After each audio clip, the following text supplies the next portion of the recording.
So I know it's literally like mid-January for you, but it's the week of Thanksgiving for me.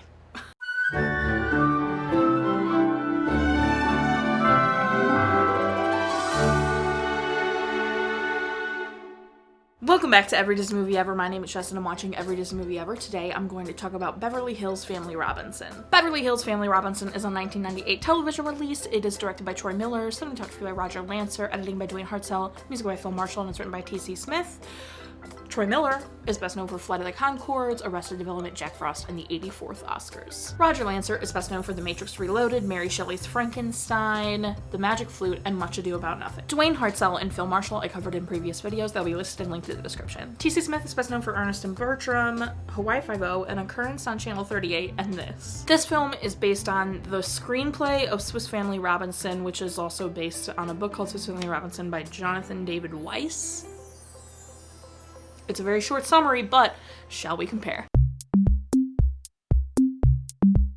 The Robinson family is stuck on a ship in a great storm. The crew abandons them and they pray to survive. The family survives the storm and heads for a nearby tropical island. They bring everything from the boat they can, including livestock and ammunitions. They reach the island, make camp, explore some more, and save an Englishwoman from the opposite side of the island. Over the course of 10 years, they develop homes and gardens all over the island. A British ship searching for the Englishwoman arrives. William gives the Englishman a book he's been writing detailing their time there, and it is published. Several family members stay on the island because they have grown to love it, while others return back to Britain or Europe. The end. This movie is pretty different from the book and from the original movie. I will touch on this much more later, especially comparing the two movies, but it's pretty different from the book. This movie's shallowly based on the original book. I mean, all the bare bones are there, like they get stranded on an island, whatever, but a lot of different stuff happens, but we'll get to it. The film stars Diane Cannon, Martin Mull, Sarah Michelle Gellar, Ryan O'Donoghue, and Josh Picker. Diane Cannon plays Marcia, and I covered her in the video about Rock and Roll Mom. The link will be in the description. Martin Mull plays Doug, and I covered him in the video about Lots of Luck. The link will be in the description. Sarah Michelle Gellar plays Jane, and she's best known for Buffy the Vampire Slayer, Cruel Intentions, Scooby-Doo, and I Know What You Did Last Summer. Ryan O'Donoghue plays Roger, and he's best known for Toy Story, Kingdom Hearts 2, A Bug's Life, and The Iron Giant. Josh Picker plays Digger, and he's best known for Alex, Blue Healers, The Seventh Hunt, and Final Move. The film was shot in Australia, and it was underwhelming. I really liked Diane Cannon and Rock and Roll Mom. We know Martin Mull's great. He's so fantastic. Sarah Michelle Gellar, we obviously know, goes on to be huge. And so it is a pretty good cast, but I would say the material, that's what's going for it. The cast was very charming. The cast is what held this movie together. The rest of it was weak. It was a shallow version of Swiss Family Robinson. And for those of you who don't know, if you haven't seen that video, if you haven't been with me that long, I adored Swiss Family Robinson, or at least what I remember is loving it, being absolutely blown away by how stunning it was and just how freaking good it was. That movie was so good and so well done and so deep, and just, it was well paced, it was well thought out. All I remember about that is really, really enjoying it. It's a classic for sure. And this was just like a shallow imitation. They updated it to be modern, which is totally fine. I'm fine with that. And so it was a mom who's got this like morning show where she does a lot of cooking, so she's very good at cooking. And she's way too busy, and they get on this yacht, and the family gets like, pirates try to steal the yacht, and then they end up abandoned on this island.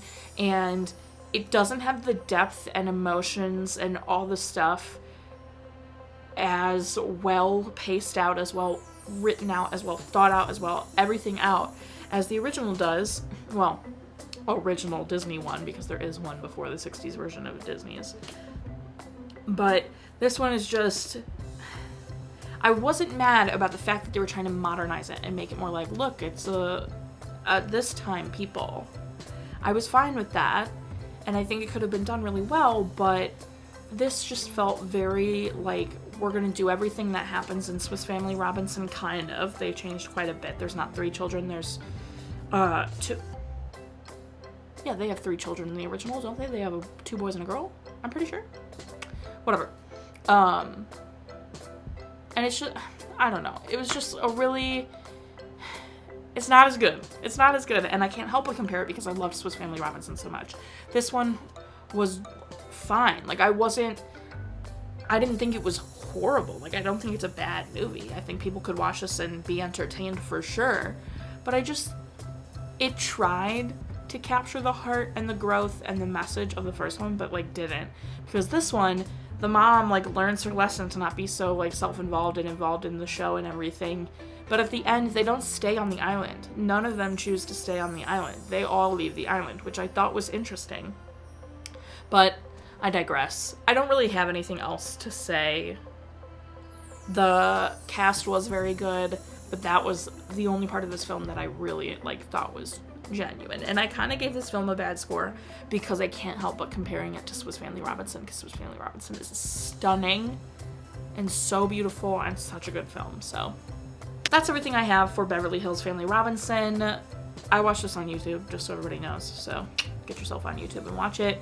That's everything I have. My final rating is 4 tree houses out of 10. Our total movie count is Parental and Cry Count are still the same. If you want to keep up with the movie I'm watching, like, follow me on Instagram, Twitter, you'll find out what movie I'm watching when. I put up videos every Monday and Friday and sometimes Wednesday. Join Patreon, buy merch. Until next time, comment, like, subscribe, and I'm sure you are, so you do, and don't be the pirates about it, for sure. Scooby-Doo is a cinematic masterpiece, and anyone who thinks otherwise is incorrect.